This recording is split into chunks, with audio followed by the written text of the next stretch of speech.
Do farelo de soja e da casca de cacau para os melhores cosméticos e suplementos do mercado. Como os pesquisadores da Unicamp conseguiram extrair compostos valiosos desses resíduos sem usar nenhum solvente tóxico? No programa de hoje, conheça a tecnologia sustentável que está chamando a atenção das grandes indústrias e startups, aí abrindo portas para o agro e para a saúde. Assista agora A Força do Agro com Joyce Maffezoli. Felipe Braganholo, pesquisador da Unicamp. É um prazer recebê-lo, Felipe. Eu agradeço o convite. Muito obrigado. E também com a gente, Pedro Henrique Santos, pesquisador também da Unicamp. Seja muito bem-vindo, Pedro. Olá, muito obrigado. Pesquisadores da Unicamp desenvolveram tecnologias sustentáveis, capazes de extrair compostos bioativos do farelo de soja e da casca da amêndoa de cacau sem uso de solventes tóxicos. O avanço beneficia indústrias de alimentos, cosméticos e suplementos. Felipe, o que motivou o desenvolvimento dessa tecnologia e como que ela funciona? Ambas tecnologias propuseram valorizar subprodutos agrícolas. Então, a tecnologia do cacau, que eu liderei, e a da soja, que o Pedro liderou, foram baseadas em obter frações, extrair compostos com alto valor agregado desses subprodutos. Porém, a ideia principal não era apenas extrair, mas sim extrair de uma maneira eficiente, empregando solventes mais verdes e uma tecnologia ao final que seja mais sustentável.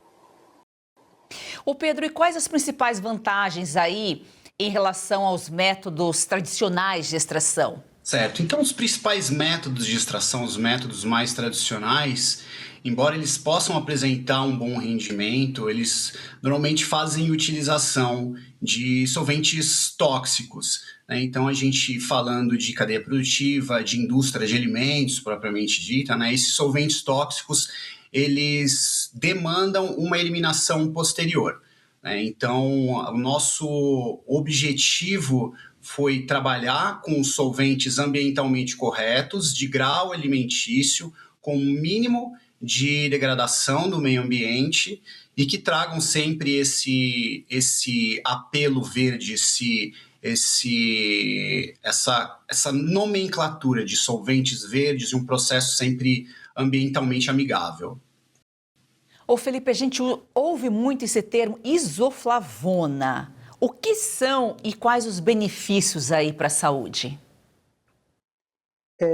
São compostos que são muito parecidos a substâncias que o nosso próprio corpo produz.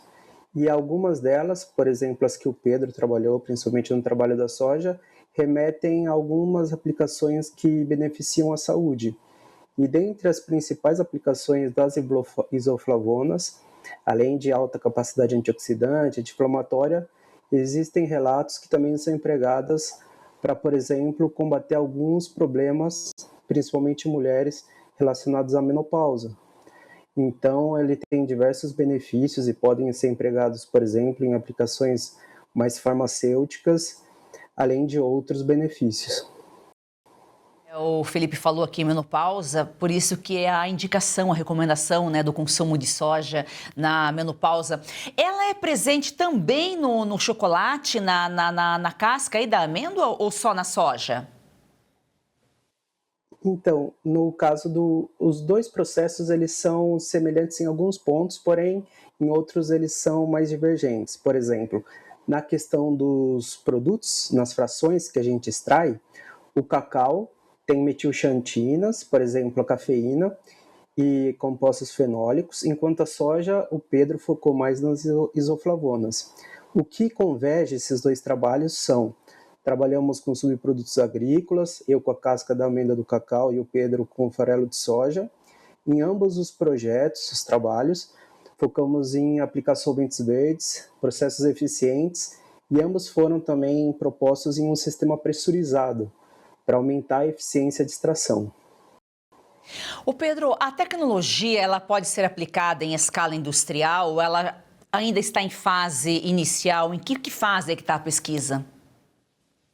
Certo, certo. Os nossos projetos desenvolvidos, eles possuem a classificação em termos de desenvolvimento de processo TRL4. O que isso quer dizer? Que são processos já comprovados cientificamente, ou seja, a gente no laboratório conseguiu comprovar uma proposta científica, atingimos esse gap científico e desenvolvemos uma tecnologia em nível industrial, o nível mais fundamental para se desenvolver uma técnica propriamente dita. É claro que ele demandaria, sim, um escalonamento, né, para tamanho de escala piloto e para tamanho industrial, mas já foi comprovada que essa tecnologia funciona e os resultados são bem satisfatórios, que inclusive culminaram na publicação de trabalhos e artigos científicos e inclusive no depósito de 2 patentes referentes a essas 2 tecnologias. Ô Felipe, como foi aí a escolha dessa matéria-prima da soja, da casca de amêndoa? O que veio primeiro? Vocês já estavam fazendo algum trabalho e sabiam que essas tecnologias eram muito parecidas nessas 2 substâncias? Como que foi a escolha da soja e da da casca da amêndoa de cacau?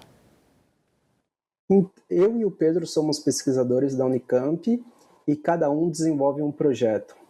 Então, no projeto do Pedro, ele buscou o farelo de soja, já que é uma fonte abundante de isoflavonas.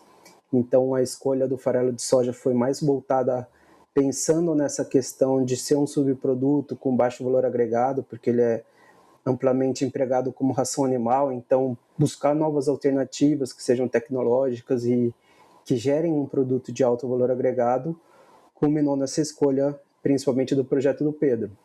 Enquanto o meu projeto foi focado nas cascas das amêndoas do cacau, e esse produto foi selecionado porque ele tem várias coisas interessantes. Então, nesse trabalho que a gente conseguiu realizar, patenteou, publicou, a gente separou os compostos que tem nessa casca em 3 frações. Então, cada fração a gente buscou ter alguma coisa predominante.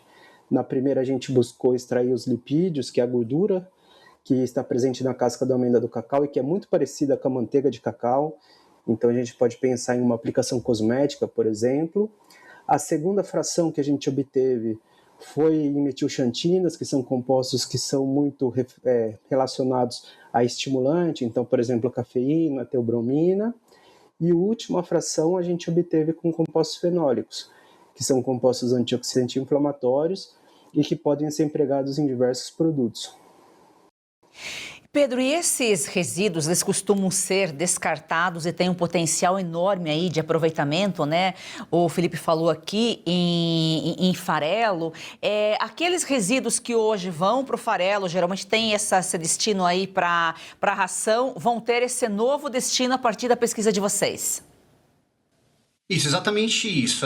Esse foi o nosso propósito, né? A gente já vinha trabalhando com soja há bastante tempo, já é uma área de atuação na nossa equipe, mas a gente deu justamente foco nesse tipo de produto. Hoje, praticamente 97%, 97, 98% de todo o farelo de soja que tem um alto potencial ali incutido, ele é destinado praticamente a alimentação animal. Nosso estudo veio justamente mostrar o potencial desse resíduo e como ele pode ser utilizado para o desenvolvimento de outros produtos. No nosso caso, foi o desenvolvimento de 2 produtos, né, um extrato rico nas isoflavonas hidrolisadas, né, que são muito mais facilmente absorvidos pelo organismo, e um resíduo após essa extração com alto teor de proteína, que também é uma característica muito interessante desse resíduo, que é o farelo da soja. O Felipe, e esses compostos estão extraídos para essas aplicações, para esses 2 produtos que o Pedro colocou aqui, e além disso ele vai poder ser destinado para o farelo, para a ração. É um composto específico que vocês estão extraindo aí? Sim, é um composto de alto valor agregado. Então, o farelo continuaria podendo ser empregado, só que nesse processo intermediário que o Pedro principalmente desenvolveu, esses compostos, as isoflavonas, seriam extraídas, seriam hidrolisadas, como ele mencionou, que melhoraria a absorção desses compostos pelo corpo. No entanto, depois de extrair esses compostos, o farelo ainda continua tendo a sua potencial aplicabilidade.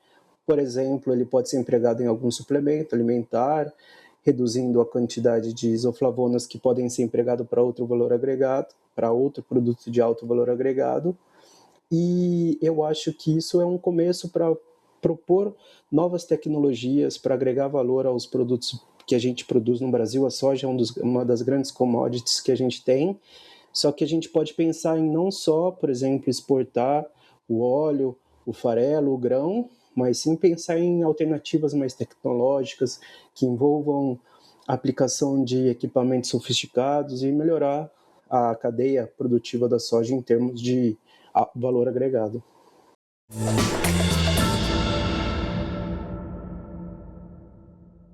Agora nós vamos falar de Red Silver, as panelas que não precisam de óleo e trazem a facilidade e saúde para sua casa. Eu não sei se você sabe, mas aquele pouquinho de óleo na comida, a longo prazo, pode provocar, sim, ganho de peso, pressão alta e até doenças do coração. Mas com Red Silver, você cozinha sem óleo e nada gruda. Preste atenção nessas imagens. As panelas Red Silver são a solução para o seu dia a dia, porque fazem todo tipo de comida de uma forma mais saudável e sem usar nenhum tipo de óleo. Revestida com material antiaderente, ultra resistente que não gruda, promove um deslizar dos alimentos e não solta resíduos. São sofisticadas, leves, fortes e possuem um design elegante. A combinação perfeita para a sua cozinha. Gente, não precisa de óleo, não gruda e vai em todos os fogões. E hoje tem promoção.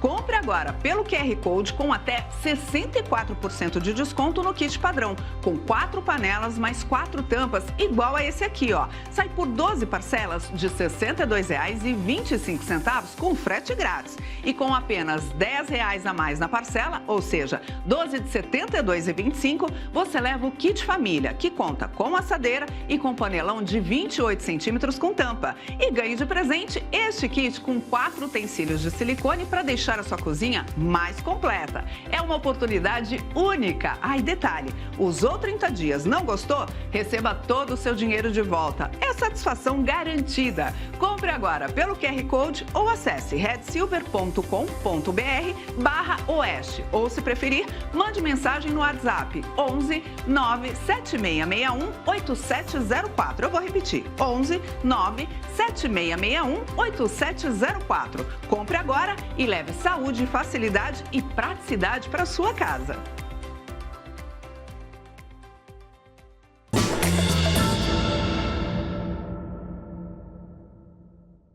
Ô Pedro, e os setores mais beneficiados aí com esse avanço, então, principalmente vai ser destinado a um suplemento alimentar. A gente está falando muito aqui da isoflavona.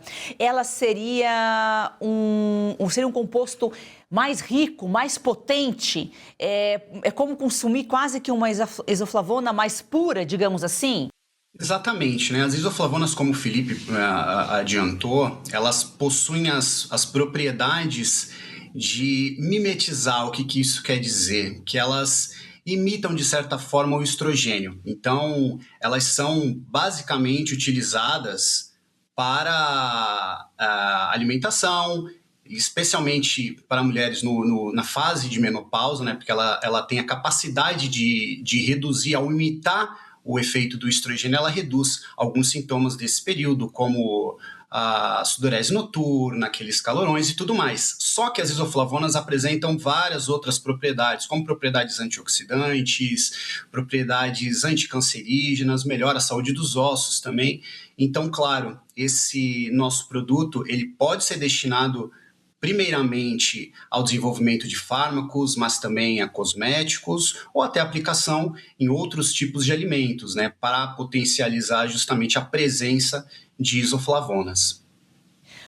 O Felipe, para a gente entender, às vezes as pessoas pensam, nossa, a universidade, né, sempre faz muitas pesquisas, a gente sabe que tem muitas pesquisas que ficam na prateleira e acabam não sendo colocadas em prática, porque a gente sabe que são muito custosas, é um investimento muito alto e de nada adianta desenvolver a pesquisa se não tiver a indústria para colocar na prática. Para a gente entender, a partir da extração dessa substância que vocês descobriram nesses estudos, essa essa mesma substância ela pode ser aplicada, então, em alimentos, cosméticos, suplementos.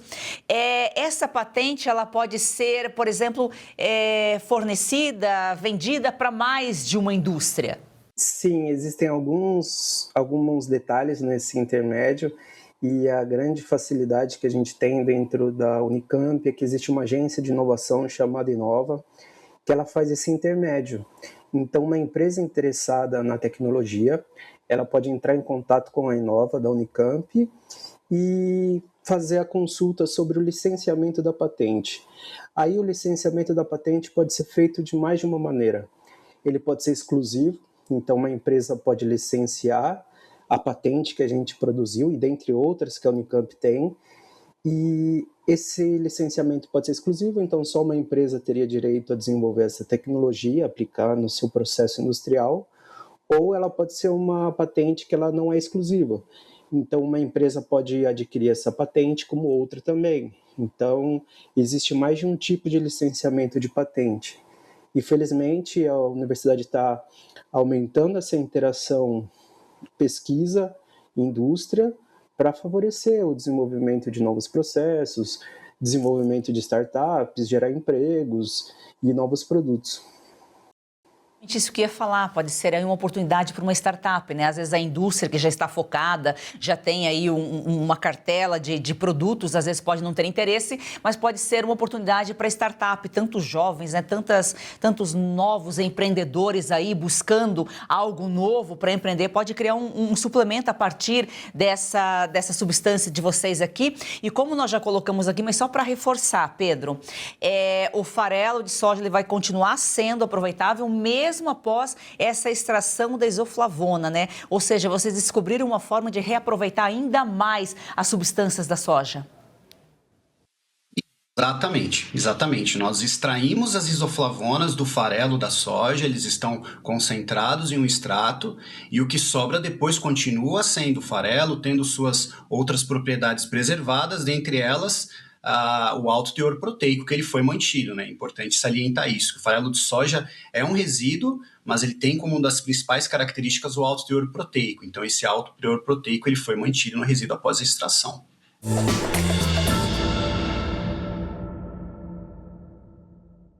Para você que quer valorizar o seu capital, somos o Gen Capital da empresa Gemas Brilhantes e atuamos com ativos físicos. Nossa empresa é para você que tem dinheiro parado nos bancos, investe em ações ou em outros mercados que oscilam diariamente. Agora, você pode atuar com segurança no mercado de pedras preciosas e joias. Conosco, você vai aumentar seus lucros em diamantes certificados de alto valor e joias em ouro, com retornos fixos mensais acima da média. Entre em contato agora com a nossa central de atendimento pelo WhatsApp 0800 000 4998 ou escaneie o QR Code na tela e seja direcionado imediatamente.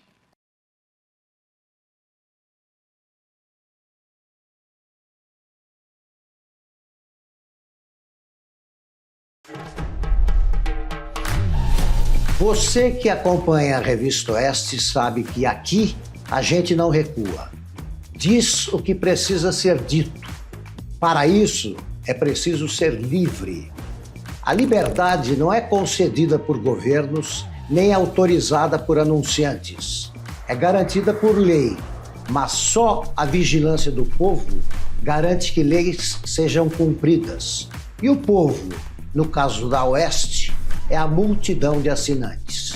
A Revista Oeste existe porque milhares de homens e mulheres fizeram essa escolha. É esse apoio direto que mantém a nossa independência. Se você acredita na importância do jornalismo independente, venha fazer parte dessa história.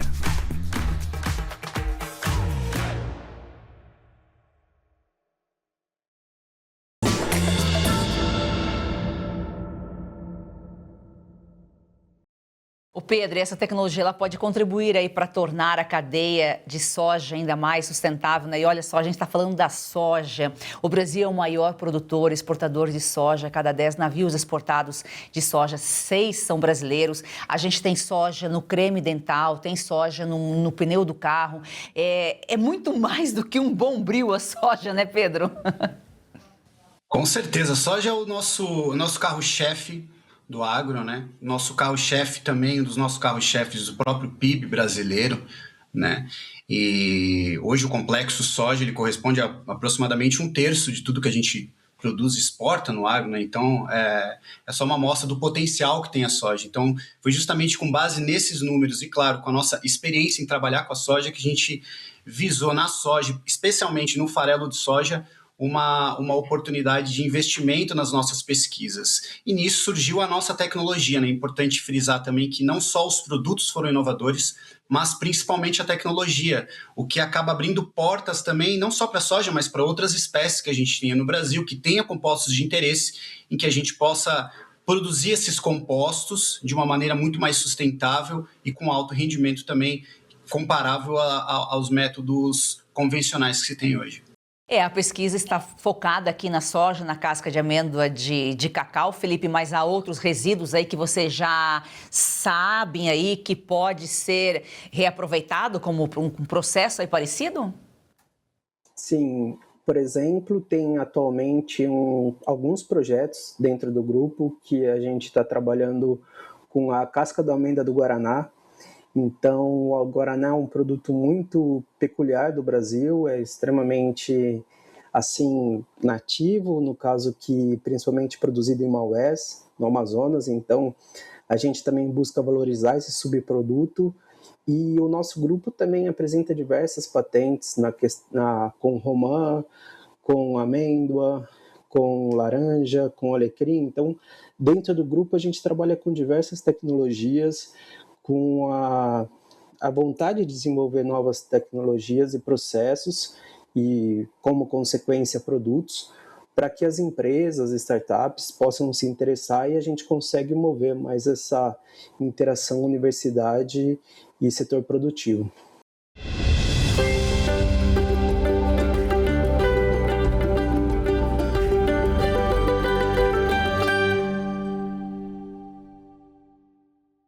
O Brasil tem 14% de toda a água doce do planeta e ainda assim deixamos passar uma das maiores oportunidades de proteína do século.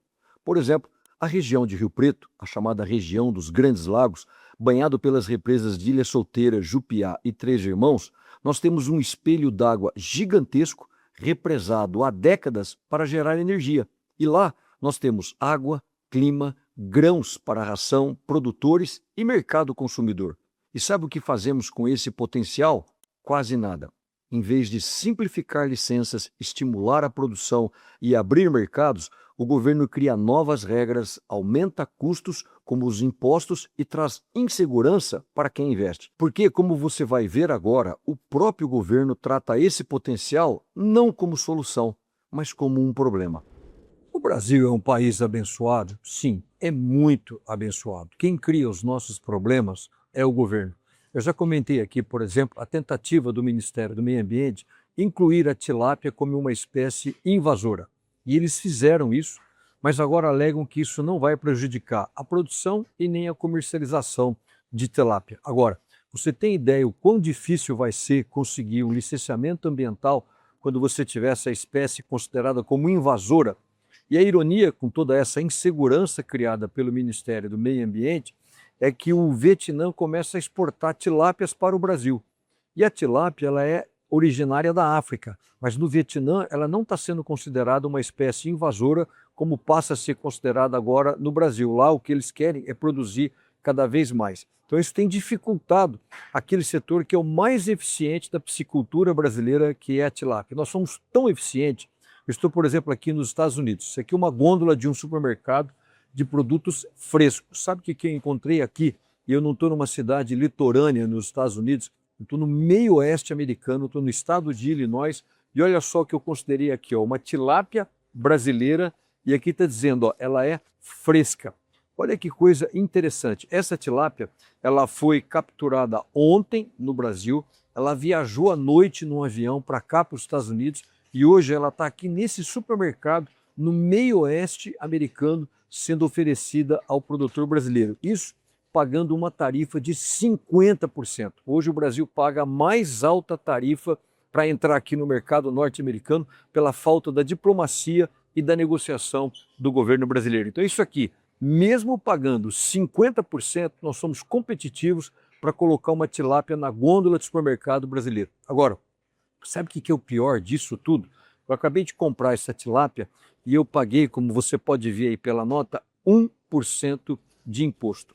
E aí no Brasil, se você for comprar essa tilápia também, só que você vai pagar aí 31,5%. Ou seja, se o governo tivesse preocupado com o preço dos alimentos, tivesse preocupado com uma alimentação mais adequada a todos os brasileiros, ele não permitiria esse absurdo de impostos. Hoje, nós pagamos 31 vezes mais impostos no Brasil do que em relação aos Estados Unidos. Isso não é prioridade. Então, eu queria te mostrar para você essas dificuldades que o agro tem. Aqui ele é valorizado, aqui ele é estimulado, aqui se paga pouco imposto. No Brasil, o que nós estamos vendo? A criminalização da atividade da produção de alimentos, além de uma alta tributação.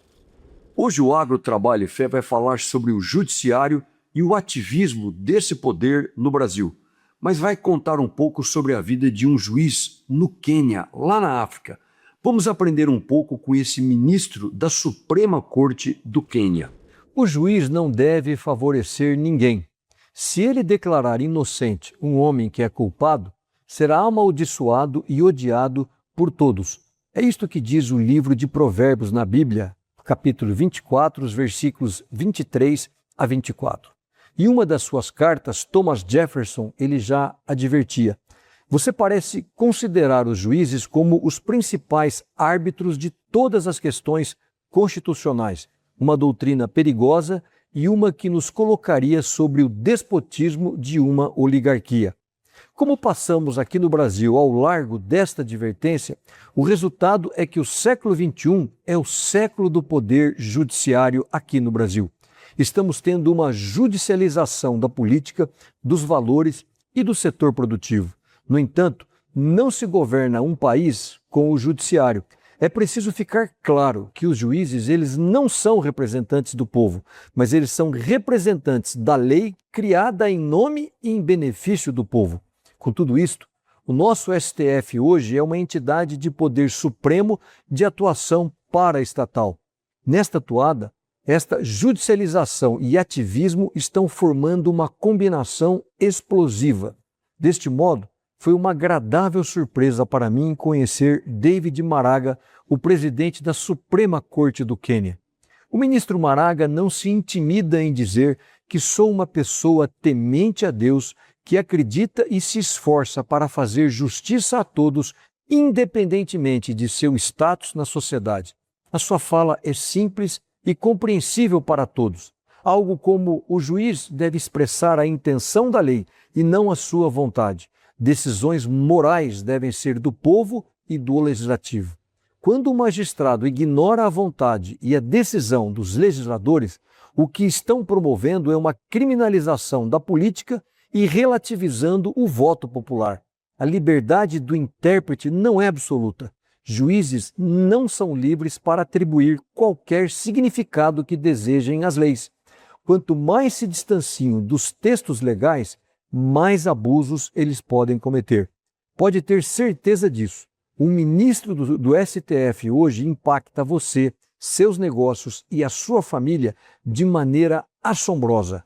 Com as últimas decisões da Corte Máxima, fica claro que o que estamos precisando é de juízes altamente qualificados e não de legisladores à surdina. É hora de um STF sem partido. Precisamos de uma Suprema Corte originalista, leal às leis e à Constituição, e não a elucubrações ideológicas ou partidárias de seus dignatários. O Brasil é um país justo? Quem melhor pode responder isso é o ministro Maraga. É fazendo justiça que nos tornamos justos.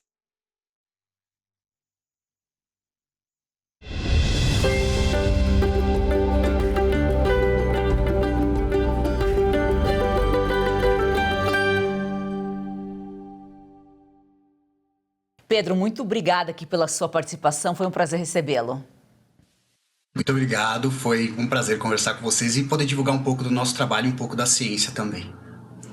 Felipe, as portas estão abertas. Muito obrigada aqui pela sua participação. Eu que agradeço, sempre excelente falar com você. Muito obrigado. Gratidão a você que nos acompanha. A Força do Agro é o Brasil que dá certo.